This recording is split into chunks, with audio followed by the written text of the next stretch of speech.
I heard my buddy hit the lottery. I couldn't help but celebrate. 25 grand. Wasn't much, but it was definitely worth more than our friendship. When I headed downstairs to grab that ticket, I didn't expect Damien to still be breathing.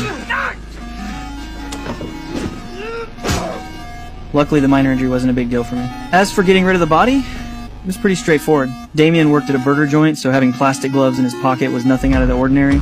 I slipped on the gloves, wrapped the body in a car cover, then found a parked semi nearby. I pried open the cargo lock and dumped the body inside. Just to be safe, I stabbed him a few more times and tossed the weapon in too. This was my first time killing someone, so I probably missed a few details. But I didn't forget to clean up. I returned Damien's apron to the burger place and gave the knife a quick rinse. The crew would be cutting meat the next day anyway. Cleaning it too well would have looked suspicious.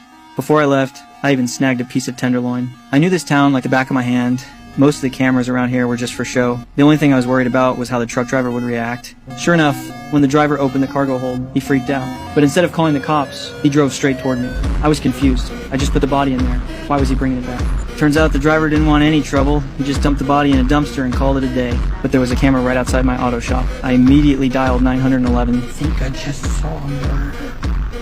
After the police hauled the truck driver away the next day, I snuck into the convenience store, bought a new lottery ticket, and when the coast was clear, I swapped it with the winning one. Oh my fucking God. Truth be told, I'd always had a thing for Sarah, the girl at the convenience store. I knew she'd always wanted to go to Hawaii, but on my mechanic's salary I couldn't afford it. Now with this cash, I finally had the guts to tell her how I felt. But before I could, a female customer who came in for repairs started getting suspicious about the murder. Her name was Charlie. She'd spent every last dime fixing her car. If it weren't for Marge, the truck driver, letting her crash in the truck, she would have been on the streets. So, when Marge got arrested, Charlie was the first one who didn't buy it. Charlie went to investigate at the burger place where Damien worked. She discovered their security camera was a fake. Only my shop had a real one, and the footage from 10:30 to 11:30 was missing.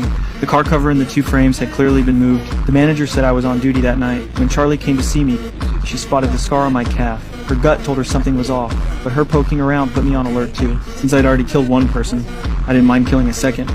I tampered with the brakes on Charlie's car. Maybe by the time I boarded that flight to Hawaii, she'd already be dead. But Charlie was closing in on the truth way too fast. She learned from Sarah that Damien came in every day to buy a lottery ticket, scratching it off with a commemorative coin. Never won once in all those years. Meanwhile, I never bought tickets, but this morning I bought one and won right away. Sarah sold tickets in order. This morning she was already at number 400 something, but my winning ticket was in the 300 seconds, clearly from yesterday. Add to that the bottle cap Charlie found in the apron at the burger joint and the commemorative coin she discovered on my shop's roof, and all the evidence pointed straight at me. She confronted me face to face, but I wasn't rattled, so what if I did it? All that evidence was just her speculation. Who would the cops believe, a law-abiding citizen or some homeless drifter living in a truck? The footage clearly showed Marge dumping the body. At most, she could prove I stole Damien's lottery ticket.